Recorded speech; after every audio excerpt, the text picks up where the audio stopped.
ਮੇਰੀ ਮਾਂ ਦਾ ਪਿੰਡ ਆ ਬਲਾਣੀ। ਮੈਂ ਤੁਹਾਨੂੰ ਗੱਲ ਦੱਸਣ ਲੱਗਾ, ਮੇਰੀ ਮਾਂ ਪਾਕਿਸਤਾਨੀ ਸੀ ਤੇ ਮੈਂ ਵੀ ਪਾਕਿਸਤਾਨੀ ਹੋਇਆ।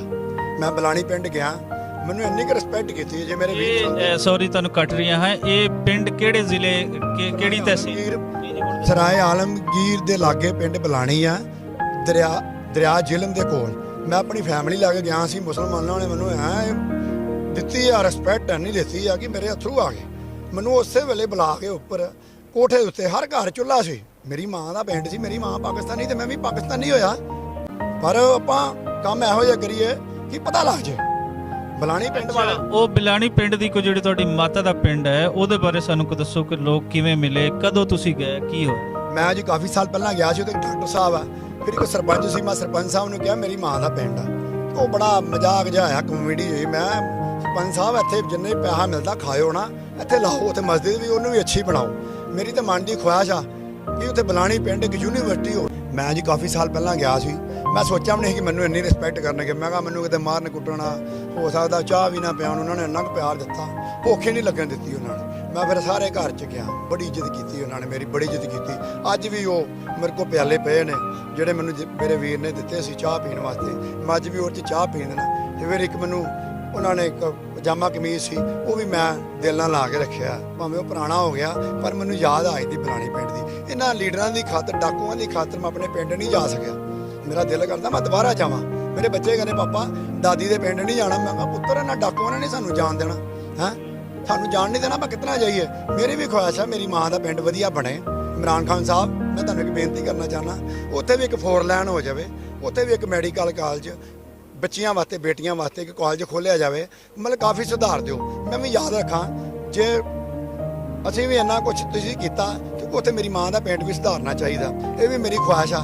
ਮੈਂ ਇੱਕ ਟਿਕਟ ਨਿਕਲਦੀ ਹੈ ਇੰਡੀਆ 'ਚ, ਉਹ 2-2.5 ਕਰੋੜ ਦਾ ਨਾਮ ਹੁੰਦਾ। ਮੈਂ ਕਿਹਾ ਜਦੋਂ ਨਿਕਲ ਗਿਆ ਨਾ, ਉਹ ਸਾਰੇ ਪੈਸੇ ਮੈਂ ਆਪਣੀ ਮਾਂ ਦੇ ਪਿੰਡ ਲਾਣੇ ਬਲਾਣੀ ਦੇ, ਕਿਉਂਕਿ ਮੇਰੀ ਮਾਂ ਦਾ ਪਿੰਡ ਵੀ ਇਹੋ ਜਿਹਾ ਪਿੰਡ ਬਣੇ ਕਿ ਲੋਕੀ ਯਾਦ ਰੱਖਣ, ਵਾਰ-ਵਾਰ ਵੇਖਣ ਨਾਲ।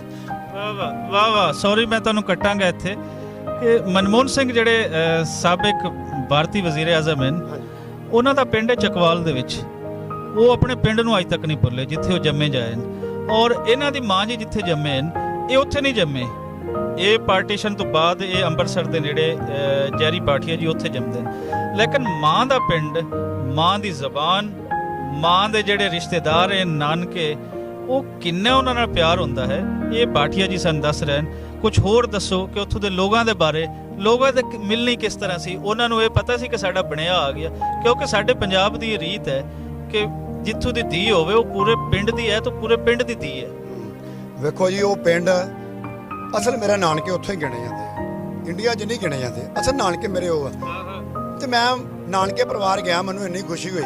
ਰਿਸ਼ਤੇਦਾਰਾਂ ਨੇ ਇੰਨੀ ਇੱਜ਼ਤ ਕੀਤੀ ਜਿੰਨੀ ਨਾਨਕੇ ਪਿੰਡ ਮੁਸਲਮਾਨ ਭਰਾਵਾਂ ਨੇ ਮੇਰੀ ਕੀਤੀ ਆ। ਕਦੀ ਜਾ ਆਵੇ ਜਾ, ਤੂੰ ਸੁਆਹ ਕਰਨਾ, ਚਾਹੇ ਮਾਂ ਦਾ ਪੰਪ ਸਮਝ ਲਓ ਤੇ ਚਾਹੇ ਉਂਗਲ ਸਮਝ ਲਓ। ਮੈਂ ਕਿਹਾ ਮਾਂ ਤੇਰੇ ਨਾਲ ਵਾਧਾ ਰਿਹਾ। ਮੈਂ ਆਪਣੀ ਮਾਂ ਨਾਲ ਬੜਾ ਪਿਆਰ ਕਰਦਾ ਸੀ ਤੇ ਮੇਰੀ ਮਨ ਦੀ ਖੁਆਇਸ਼ ਆ, ਮੈਂ ਕਿਹਾ ਮਾਂ ਤੂੰ ਰਵੇਂ ਚਾਹੇ ਨਾ ਰਵੇਂ। ਡੈਥ ਹੋ ਗਈ ਮੇਰੀ ਮਾਂ ਦੀ, ਜੇ ਉਹ ਵੇਖਦੀ ਤੇ ਨਹੀਂ ਖੁਸ਼ ਹੁੰਦੀ।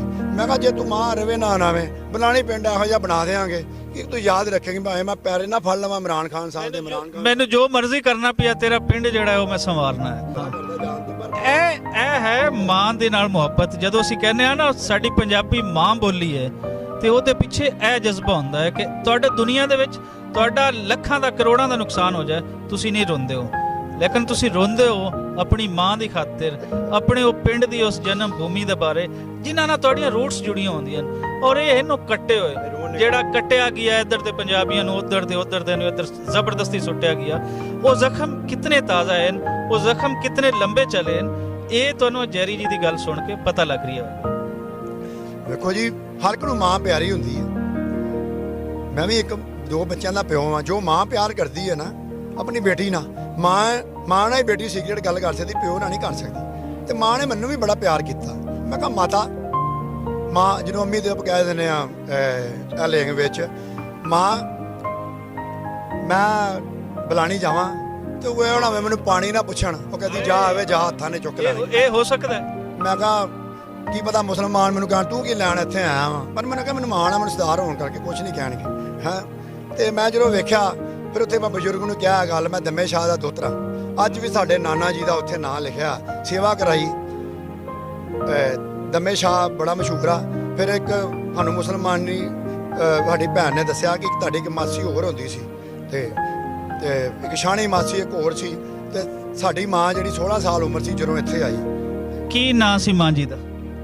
ਸਾਡੀ ਮਾਸੀ ਦਾ, ਮਾਂ ਜੀ ਦਾ, ਤੁਹਾਡੀ ਮਾਂ ਜੀ ਦਾ ਨਾਂ? ਮੇਰੀ ਮਾਂ ਦਾ ਨਾਂ ਜਿਹੜਾ ਹਰਬੰਸਪੁਰਾ ਆਉਂਦਾ ਨਾ ਜਦੋਂ ਵਾਘੇ ਬਾਰਡਰ ਆਈਏ, ਉਹ ਮੇਰੀ ਮਾਂ ਦਾ ਨਾਂ ਹਰਬੰਸ ਕੌਰ। ਮੈਨੂੰ ਬੜਾ ਮਾਣ ਆ ਕਿ ਲਾਹੌਰ ਦੇ ਲਾਗੇ ਹਰਬੰਸਪੁਰਾ ਉਸ ਨਾਂ ਤੇ ਮੇਰੀ ਮਾਂ ਦਾ ਪਿੰਡ ਹੈਗਾ। ਤੇ ਮੈਂ ਕਹਿੰਦਾ ਨਾ ਮਾਂ ਤੇਰਾ ਪਿੰਡ ਵੀ ਬਣਿਆ ਹੀ ਉਹਲੇ ਜਦੋਂ ਮੈਂ ਪਾਕਿਸਤਾਨ ਆਇਆ ਤੇ ਮਾਂ ਨਾਲ ਖੁੱਲੀਆਂ ਗੱਲਾਂ ਹੀ ਫਰੈਂਕਲੀ ਜੀ। ਮੈਂ ਹਾਂ ਖੁਸ਼ ਤੇ ਨਾ ਮੈਂ ਖੁਸ਼ ਰਹਿਣਾ ਵਾਲੇ ਹੱਸਣਾ ਖੇਡਣਾ ਮਨ ਕਾ ਚਾਓ ਪੰਜਾਬੀਆਂ ਦਾ ਕਹਿਣਾ। ਆਪਾਂ ਸਿੜੇ ਭੁੱਜੇ ਨਹੀਂ ਹੈਗੇ, ਮਤਲਬ ਖੁਸ਼ ਰਹਿਣਾ। ਉਹ ਡਰਾਮੇ ਵੇਖਣ ਵੀ ਜਾਈਦਾ, ਕਿੰਨਾ ਪਿਆਰ ਆ, ਕਿਹੜਾ ਨਹੀਂ ਮੈਨੂੰ ਜਾਣਦਾ। ਮੈਂ ਨਰਗਿਸ ਨਾਲ ਵੀ ਭੰਗੜਾ ਪਾਇਆ ਉਦੋਂ ਮੈਂ ਗਿਆ ਸਾਂ ਤੇ ਮੋਟੀ ਮੇਰੀ ਵੀ ਨਾਲ ਸੀ। ਮੈਂ ਕਿਹਾ ਵੇਖ ਨਰਗਿਸ ਨੇ ਬੁਲਾਇਆ ਸੀ। ਚਲੋ ਉਹ ਕਹਿੰਦੀ ਨਹੀਂ ਕੋਈ ਗੱਲ ਨਹੀਂ। ਅਸੀਂ ਭੰਗੜਾ ਪਾਇਆ ਉਹਲੇ ਬਸੰਤ ਸੀ, ਫਿਰ ਜੀਓ ਚੈਨਲ ਨੇ ਉਹ ਰਿਲੀਜ਼ ਕੀਤੀ ਸੀ ਤੇ ਮੈਨੂੰ ਬੜਿਆਂ ਨੇ ਕਿਹਾ ਤੁਹਾਡਾ ਭੰਗੜਾ ਆਉਂਦਿਆ। ਤੇ ਵੇਖੋ ਕਿੰਨੇ ਉੱਥੇ ਜਿੰਨੇ ਆਰਟਿਸਟ ਆ ਨਾ ਬੜੇ ਖੁਸ਼ ਆ।